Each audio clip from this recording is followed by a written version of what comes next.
One day I made a decision that enough is enough. I'm tired of being average. I'm tired. I'm tired of being good. I'm tired.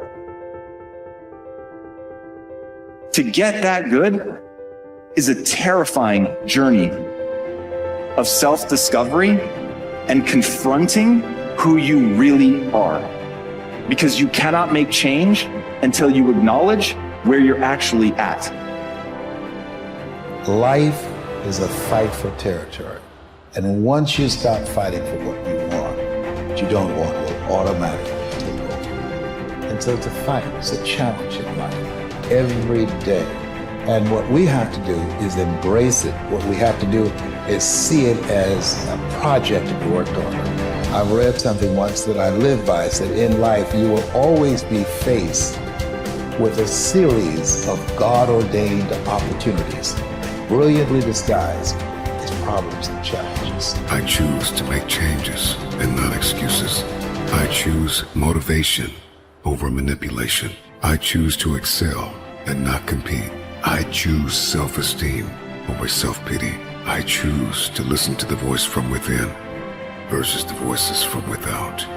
I choose to fulfill my destiny. I choose to get the job done. I choose to finish what I started. It takes time. It takes practice. It takes failure. It takes getting up. It takes you trying it again. It takes doors closing. It takes people walking out. It takes time for you to get to your success. Sometimes it's gonna get dark, but you got to find the light. The light is within you.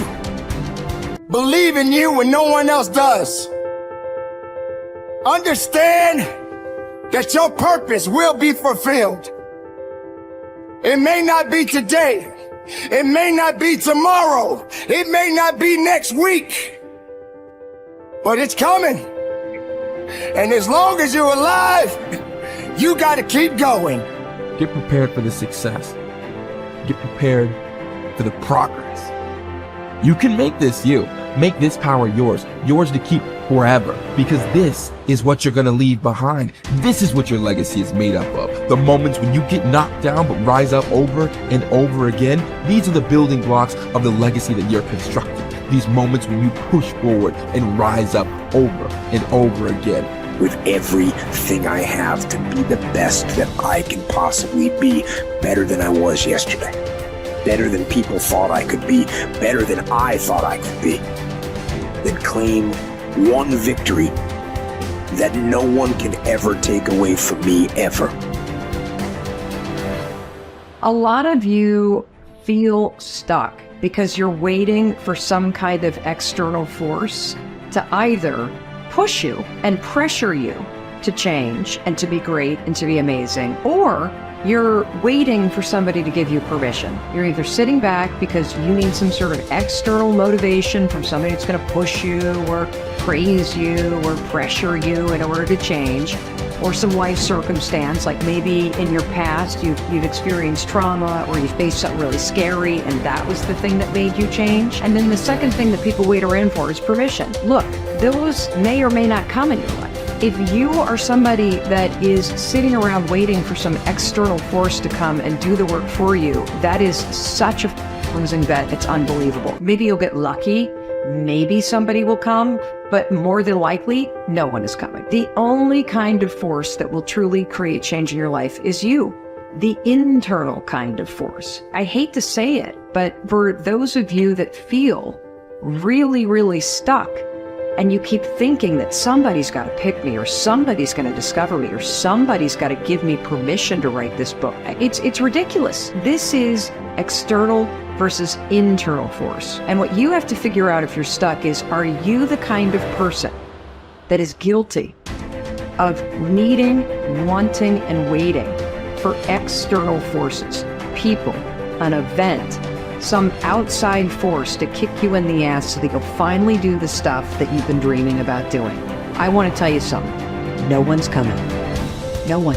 The people in life that get what they want are the ones that aren't waiting for an external force to validate their dreams, to inspire them, to give them permission. It's the people that realize that success, that happiness, that control, it comes from the internal force. And what is the internal force? It's you. It's you. It's you being able to realize that no one's going to do the work for you. It's you realizing that you're never going to feel ready.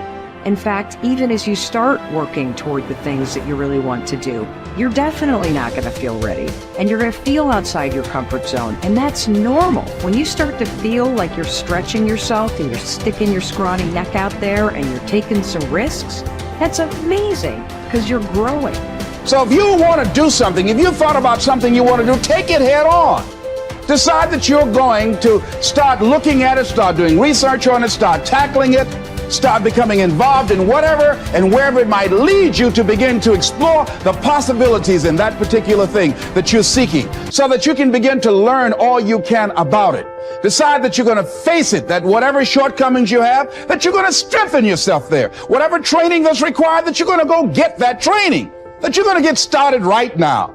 George Washington Carver would say, do what you can where you are with what you have and never be satisfied. S.B. Fuller used to say, and you heard Joe Dudley talk about, always strive to be more than that which you are. Yeah, don't get satisfied with yourself. Always know that wherever you are, you can enjoy more, that you deserve more. But most people, you know what they do? Most people go through life quietly and safely, tiptoeing to an early grave. Find out what it is you want and go after it as if your life depends on it. Why? Because it does. You haven't developed grit yet. And so grit is the ability to persevere, to see things through, to go past the point at which it is stopped being fun and it becomes boring because you believe in your end goal enough, you're excited by what you're trying to accomplish so much that you're willing to fight through all of that difficulty. You're willing to fight through the boredom. You're willing to fight through the unease that arises when you step outside your comfort zone. You're doing things you're not good at and things that are boring. Those are the two things that I find kill most people. They just cannot handle the things that make them go, oh God, like I'm not very good at this and I'm feeling really badly about myself. And they forget that they can get good on a long enough timeline. And then two, inevitably, in any pursuit of greatness, in any endeavor where you're trying to gain mastery, you're going to get bored because practice is repetition. It's doing something over and over and over and over to really train yourself to get to the point where you're truly exceptional. And there's just so much boredom inherent in that process. So building in the resilience to see all that stuff through is the key part of grit. Your ability and willingness to discipline yourself to accept personal responsibility for your life are essential to happiness, health, success, achievement, and personal leadership. Accepting responsibility is one of the hardest of all disciplines, but without it, no success is possible. The failure to accept responsibility and the attempt to foist responsibility for things in your life that make you unhappy onto other people, institutions, and situations completely distort cause and effect, undermine your character, weaken your resolve, and diminish your humanity. They lead to making endless excuses. There is a direct relationship between the acceptance of responsibility and the amount of personal control you feel you have over your life. This means that the more you accept responsibility, the greater sense of control you experience. There is also a direct relationship between the amount of control you feel you have and how positive you feel. The more you feel that you have a high sense of control in the important areas of your life, the more positive and happy you are in everything you do. When you accept responsibility, you feel strong, powerful, and purposeful. Accepting responsibility eliminates the negative emotions that rob you of happiness and contentment. In every situation, the antidote to negative emotions is to say, I am responsible. Then look into the situation to find the reasons why you are responsible for what happened or for what is going on. Your intelligence is like a double-edged sword. It can cut in either direction. You can use your intelligence to rationalize, justify, and blame other people for things you are not happy about. Or you can use your intelligence to find reasons why you are responsible for what happened, and then take action to solve the problem or resolve the situation. You can make excuses or you can make progress. You choose.